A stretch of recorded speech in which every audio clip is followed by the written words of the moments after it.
Good afternoon. Welcome to Holistic Health, a show that aims to bring you visions and ideas of alternatives in healthcare, both for healing and for maintenance of health. Today, I do not have a guest. The guest is going to be myself, and I have a bit of an audience here who have asked me to talk about midwifery. And so I am going to talk about historically who are midwives and how do we practice in a modern world. Well, to begin, we have a little joke among midwives that the oldest profession is really midwifery. Women have always had babies, and who else would attend a woman in labor but another woman? Her family, her relatives, whoever was around her would help out. And traditionally, there were women who showed a certain special skill, aptitude, love of it, and they became midwives. Often they were older women who already had children, and therefore they had the experience of giving birth, which makes it a lot easier. In the world, all over, particularly in what's called the third world, midwives still attend the majority of births, particularly in rural areas. In urban areas, it depends very much on income. The poor depend on midwives. Those who can afford to go to the hospital go to the hospital. Some of the hospitals may have midwives on staff, but in general, it is the doctors who will be catching the babies. Now, when did this shift happen? When did the shift happen from women attending women to mostly men, though this is changing now, to mostly men attending women in childbirth? It started, for us, in our culture, it started in the Middle Ages in Europe, where Christianity was displacing the older religions, which had both male and female gods and goddesses. And because of the Christian emphasis on a male god, and because of the injunctions of the Bible that the suffering in childbirth was woman's punishment for eating the apple in the Garden of Eden, helping a woman in childbirth other than just sitting by her, helping in any way with relief measures, with herbs, was considered the work of the devil. It was considered to go against the Bible teachings, and as late as 1591, a Scottish noblewoman was burned alive for asking relief from a midwife for her labor pains.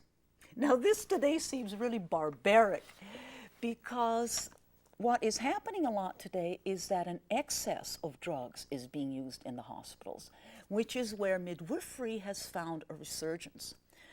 Because women started to complain about, first of all, being attended by men and being attended by people who didn't really understand the love and compassion that is mostly required to help a woman through childbirth. Childbirth is hard. It is, however, not a pathological process, but it's a physiological process. It is built into our bodies to be able to give birth. Otherwise, there would be no humans. It has been done for millennia, for millions of years. So even though there are some dangers inherent, like in anything in life, mostly what a woman needs is a lot of patience, compassion, and just time for her body to open up and allow the child to come through. When you use too many drugs, first of all, it interferes psychologically with a woman's ability to believe in her body to do what it needs to do. And second, it interferes physically with her ability to do what she needs to do because she is no longer aware of what's happening in her body, particularly with analgesia. And it also affects the baby, because contrary to the old opinion that the placenta filtered out most of the drugs going through, this is not true. The placenta will actually let them through. And if a woman receives pain-killing drugs or tranquilizing drugs in a certain proportion, it will transmit to the infant, which is much smaller, the same level. And you start having babies with respiratory difficulties, babies who are depressed, who need resuscitating, and who for several days after birth are quite groggy, and therefore do not nurse properly, don't respond properly, and don't come back the way they ought to. there are in this country two different types of midwives. There are nurse midwives and there are what are called direct midwives. Now in Europe, at the turn of the century, when the medical profession became more aggressive and started using more drugs and more operative techniques, the midwives started seriously being pushed out of the business of obstetrics. The first habit, the first technique of women laying flat on their backs to give birth actually has an interesting story. It was, I believe, Louis XIV who actually got a kick out of seeing his mistresses give birth. So he instructed his chief doctor to have the women lay on their backs with their legs up, and he would be behind a curtain watching. Now, laying flat on your back to give birth is not an optimal condition because of the way the body is made. There's a curvature of the spine, which at the bottom, at the sacrum and coccyx, does a curve. Now, if you're in a semi-upright position or a full upright position, as in a squat, this curve does not really stop the baby's head from coming down and exiting, okay? When you're laying flat on your back, you have this curve that sits like this, and the baby's head will fall into that trough, and it requires a whole bunch more energy to pull the baby up, over, and out. Besides which, there are the fragile tissues of what's called the perineum, which is the area where there's a sling of muscle that meets in the center between the vagina and the anus. And that sling right there is both very strong to hold the organs in an upright position, but it also can tear with the force of the pushing and the baby's head against the tissues. If you're in an upright position, the tissues don't suffer as much and they can open. When they are the major obstacle to the baby's head emerging, they will go through the tissues to come out. So there is a much higher incidence of lacerations and subsequent problems and the necessity for stitching when you are laying flat back as opposed to sitting up, or else, as is the custom in England, being on your side, which again does not have the same effect. The baby's head can be guided through, and it's actually easier for the midwife. It has some of the same advantages of laying on your back, that the midwife can control the emergence of the baby's head, but you don't have the same forces of gravity at work. Now, in Europe, in general, particularly in England and Holland, but also in Sweden, Denmark, France, Norway, and Germany, midwives are trained as midwives. They normally do not go through nursing training first. Midwifery is considered an independent profession with its own rules, regulations, and its specialty, its specialization. And they do get trained in a hospital, in a learning hospital, but they are also trained to attend women in out-of-hospital settings, so that when a midwife graduates and passes her exams, she is capable of working in a hospital, a birth center, or at home, depending on her preference, depending on need for the community. In this country, there has been this split, where midwives who want to practice in a hospital go through nurse training first and do a midwifery specialization. The midwives who do not wish to practice in a hospital go through a separate training which does not teach them that much about hospital techniques, emergencies, and things like that. Not emergencies necessarily, but most of the things that happen in a hospital, and they are restricted to working at home. And unfortunately, politically, this creates divisions, which is really a shame, because fundamentally, we are all midwives. And the difference between a midwife and an obstetrician is that the midwife deals with the normalcy of birth. The obstetrician will deal with the abnormalcy of birth, the things that go outside the expertise of the midwife, that then, yes, requires someone who has been trained in difficulties, in complications, to then step in. And one of the skills of a midwife is recognizing the difference from where normal has become dangerous. Now, for a midwife, the parameters of normal may be a little bit different from what a doctor imagines, or in particular an obstetrician. And I am not here saying that obstetricians should not exist at all. If I have a difficulty as a home birth midwife with a woman who is laboring at home and it is moving beyond my expertise, the woman is tired, there's a problem with the baby, there's a problem with the mom, there may be psychological barriers to giving birth, physical barriers, I will gladly transport and transfer care to someone who has more technology, more ability, and more safety to give birth in difficult conditions. Someone who has been trained in seeing birth as something difficult and dangerous will tend to view it like that and will react accordingly. A midwife who's been trained in the normalcy with parameters shifting here and there will be more patient, will be more willing to give time to allow the woman to do what she needs to do. It's a shame that we can't work together. In Europe, if a general practitioner, for example, has a pregnant woman and he's not really sure of something, he will call up the midwife to consult with the midwife. Here, that very rarely happens. Most general practitioners or doctors do not consider midwives, particularly home birth midwives, as competent practitioners. They often don't understand that we do go through a lot of training. And our training is very much a hands-on training. This is how midwives would like, and nurse midwives, the same is true of nurse midwives. They do a lot of hands-on because for a midwife, you need to know what is normal. Rather than concentrating on the pathological, you need to know what is normal for a woman and how far you can go and what is okay. The other difference that arises is the difference simply between men and women attending a birth. A woman who has been through the occasional discomforts of menstruation, who is used to perceiving blood as a normal thing and a certain amount of pain as a normal thing, she will be more prepared to just see this as something natural. This is what women do. This is how babies are born. For men, particularly young residents who may never have seen a woman in labor, there's this woman in pain, and let's get her out of this pain. Let's do something about it. Put her out. Give her drugs. Give her a cesarean. Let's stop. This does not necessarily work well.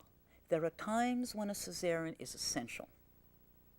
You do not want to jeopardize the life of a mother or a baby for the sake of having a vaginal birth.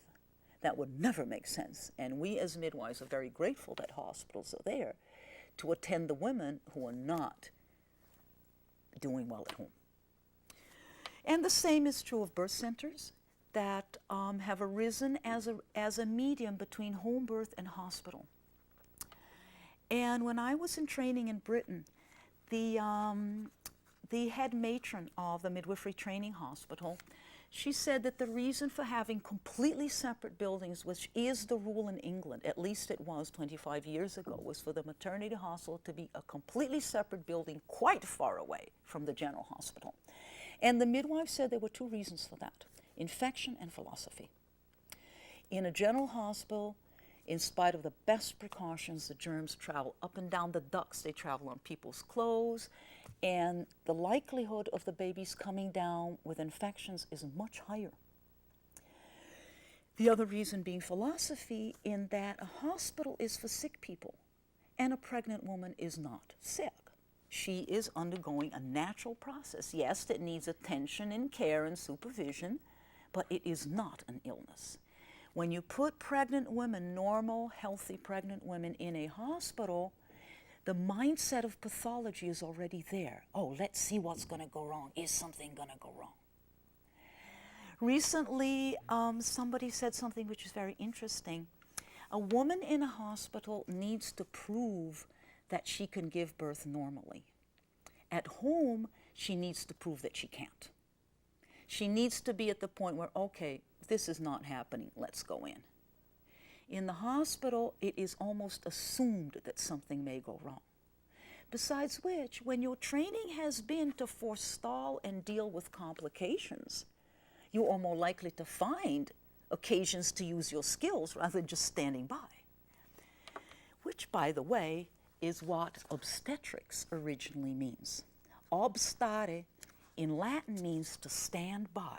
You stand by the woman. You do what she needs to do. You pat her back, you rub her back, you put some hot cloths on her, you may rub her with oil, you say sweet nothings, you encourage her, and before you know, the baby is coming. Yes, it's hard. It's very hard. It's the hardest thing that a human body is capable of. And that is why there is so much fear around it.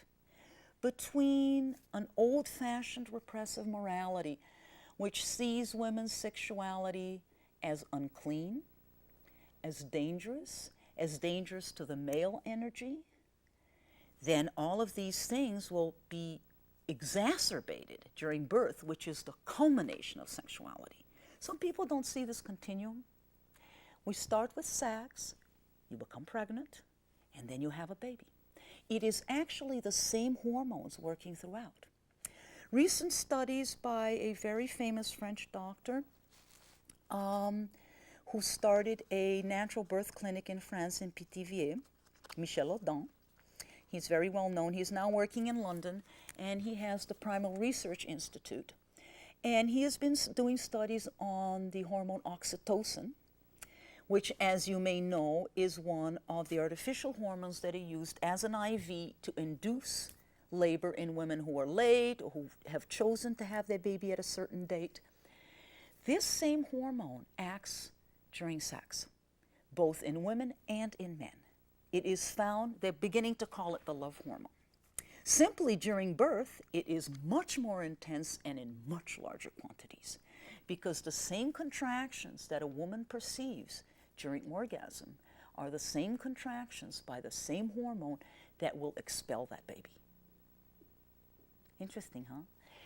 So now imagine yourselves, unless of course you have a little streak of the voyeur, if you were making love with someone and there was a whole bunch of people talking and discussing what your behind looks like and what your genitalia are doing, and saying, no, you're not doing well enough, and no, you got to go faster, and you got to do this, and you got to do that. Now, would that be conducive to a beautiful, sensual, relaxed sexual experience? Not hardly. And it's the same with birth. When you have a whole bunch of strangers, in particular men, discussing your sexuality, telling you you're not doing well, imagine a man with a bunch of women around discussing his genitalia and saying it's not working proper and it's not getting big enough fast enough. Now, how many men do you know who would operate normally under these conditions? Not very many. So, what I am advocating for is for a return to normalcy of the process of birth, rather than being seen as a time of crisis and danger, to be seen as a time of holiness and awe, because it is. It is both awesome and it is holy. It's awesome because here is being born a brand new life. It's miraculous. The ancients had no real explanation for it. All kinds of interesting mythologies were built around it. And it is holy because it is the closest we can come in our lives on this earth to creating life. We create life and we see the life emerging. And in most conditions, people are moved to tears. The parents cry. The woman in particular, after all this hard work she's done, she suddenly has her baby to hold. And it is wonderful. Cry, the midwife cries, the woman cries, the husband cries, the attendants cry. If you're in the hospital, you will also see the doctors have their eyes filled with tears at the beauty of it and at the moment of it. So, given that hospitals are where most people will give birth, what can be changed? First of all, the presence of nurse midwives makes a big difference. Women attending women, women seeing birth as normal, and guiding other women through this process kindly, with gentleness, with patience, no hurry. I don't have to make any appointments here. I'm staying with you until you're done. Don't worry about it. If I go over shift, well, I will finish with you. What other changes could be made? The setting.